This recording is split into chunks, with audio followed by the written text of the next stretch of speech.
Les chroniques judiciaires de Paul Bruno. Bonjour et bienvenue à la chronique judiciaire de Paul Bruno. Nous sommes le jeudi 6 mai 2021 et pour cette première chronique, à moins d'un an du scrutin présidentiel, je souhaite faire l'évaluation de la situation de notre pays. Je souhaite aussi rappeler une évidence que les médias ont trop souvent tendance à ignorer. Les grandes décisions politiques, souvent mal évaluées au moment où elles sont prises, prennent du temps à produire leurs conséquences, qu'elles soient bonnes ou mauvaises.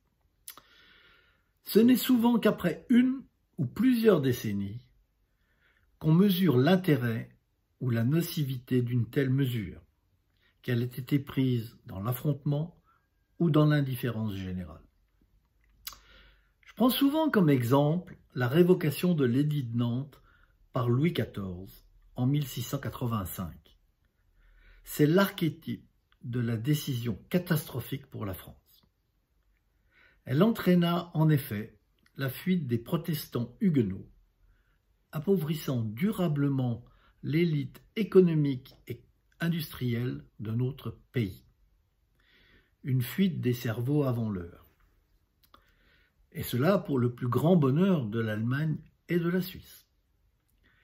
De même, en Espagne, sous le règne d'Isabelle la catholique, la même année, en 1492, le financement de l'expédition de Christophe Colomb se révélera à terme comme une bénédiction pour le royaume grâce à l'or des colonies sud-américaines, alors que l'expulsion des Juifs le privera pour longtemps de forces vives et de compétences qui lui feront cruellement défaut quelques années plus tard, et cela contribuera grandement au déclin de notre voisin ibérique.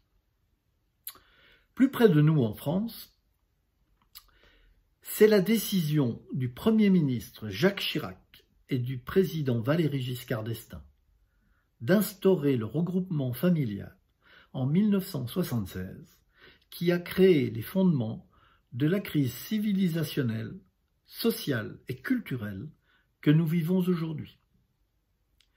Ne mésestimons pas la responsabilité des juges dans cette affaire, puisque le Conseil d'État refusa de suspendre ce droit en 1978, quand Raymond Barre, alors Premier ministre en butte au chômage généré par les deux chocs pétroliers, voulut instaurer un moratoire sur l'arrivée des immigrés venant rejoindre leurs familles sur le sol français.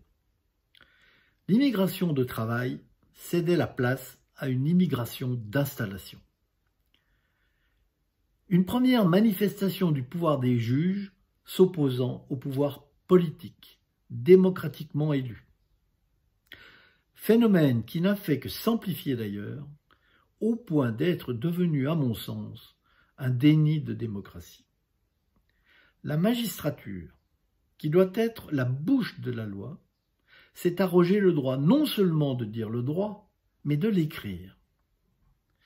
Or, rappelons que c'est la prérogative du Parlement élu que de voter les lois, alors que les juges sont chargés, eux, de l'appliquer. La prise de pouvoir de la magistrature est telle que l'on peut pratiquement parler d'usurpation de pouvoir par les juges, au détriment du peuple représenté par ses élus. Les minorités agissantes l'ont bien compris d'ailleurs, elles qui manipulent juges et médias en leur faveur, aux grandes dames de la majorité silencieuse, qui voit ses choix politiques exprimés par son vote, trop souvent déboutés par des magistrats trop contents de montrer au pouvoir exécutif qui exerce le vrai pouvoir. Le contrôle de l'immigration en étant l'illustration la plus aboutie. Et c'est là le vrai problème de notre pays. Face aux juges et à la haute administration, les politiques n'ont plus le pouvoir d'agir comme ils le souhaiteraient. Pour être élus, ils nous font croire le contraire. Mais une fois aux affaires, la réalité les rattrape, annihilant leurs initiatives et au final, désespérant le peuple qui ne croit plus en leurs promesses.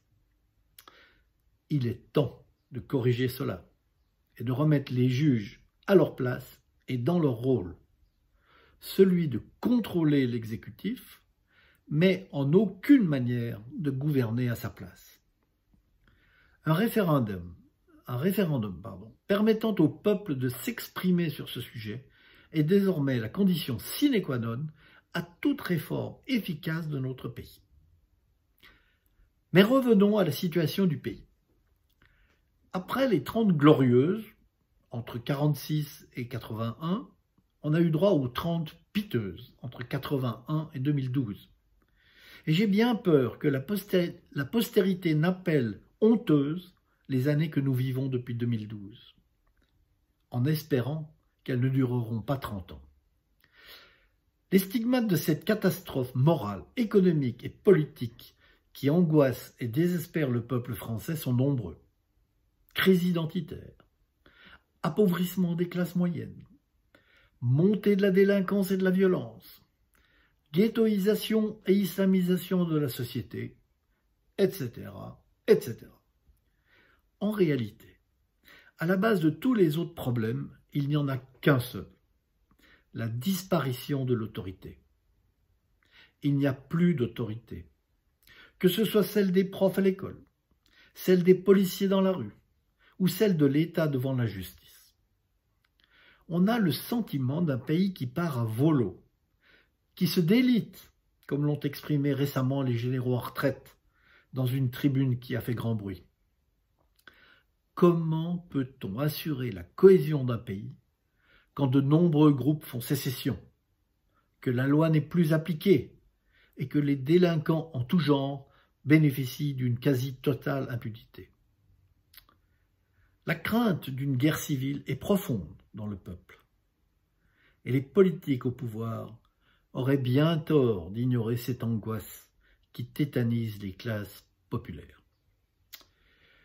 Quant au déclassement économique de la France, ce n'est pas une illusion, c'est une vérité bien réelle. Il suffit de regarder les chiffres du commerce extérieur pour prendre conscience de notre perte de compétitivité. Quand l'Allemagne et l'Italie affichent respectivement un excédent commercial de 179 et 64 milliards d'euros, la France, elle, déplore un déficit de 65 milliards d'euros. Ces chiffres sont l'illustration de la désindustrialisation qui détruit les emplois, engendre le chômage et appauvrit la France et les Français. Sans oublier la fuite des cerveaux, qui, avec l'effondrement du niveau scolaire, est à la base du déclin technologique de notre pays. L'incapacité pour la France, 6e puissance économique mondiale, à développer un vaccin anti-Covid-19 est une véritable humiliation pour notre pays, dont les meilleurs chercheurs sont partis chercher fortune à l'étranger. Mais il serait trop facile de faire porter la responsabilité de cet effondrement sur le gouvernement actuel. Il a hérité d'une situation catastrophique, et même s'il prend les mesures appropriées, on en verra le fruit pas avant 5 ou 10 ans. D'ailleurs, ce sera la même chose pour les gouvernements futurs qui devront faire face aux récriminations des Français se plaignant de coupures d'électricité trop fréquentes. Car on peut l'annoncer sans trop de risques.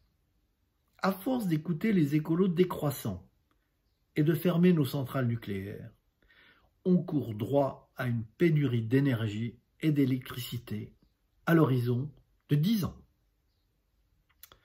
Et c'est maintenant que ça se joue, sous nos yeux. Un peuple intelligent et responsable, je cite souvent les Suisses en exemple, ne cède pas aux sirènes des populistes et des magots de tout poil, qui leur font croire à la lune et leur promettent que demain on rase gratis. La liberté implique la responsabilité. La richesse et le bien-être dont nous avons hérité grâce au travail de nos aïeux, gare à ne pas les gaspiller. Car une fois évaporés, il en faut du travail et des efforts pour les reconstituer. Ne dilapidons pas les bijoux de famille. nos enfants nous regardent et nous jugeront. Comme je l'écris dans mon livre, l'avenir de la France est ce qu'en feront les Français. Rien ne garantit que nos enfants vivront mieux que nous. Mais rien ne nous condamne au déclin non plus. L'avenir des générations futures est entre nos mains. Ce sera l'enjeu du vote. Retroussons nos manches et en avril 2022, choisissons en conscience celui ou celle qui saura nous sortir de l'impasse dans laquelle le pays s'est fourvoyé. Fini le temps des promesses, l'heure de l'action a sonné. Le redressement du pays est à ce prix. C'est tout pour aujourd'hui. Alors à jeudi, si le cœur vous en dit.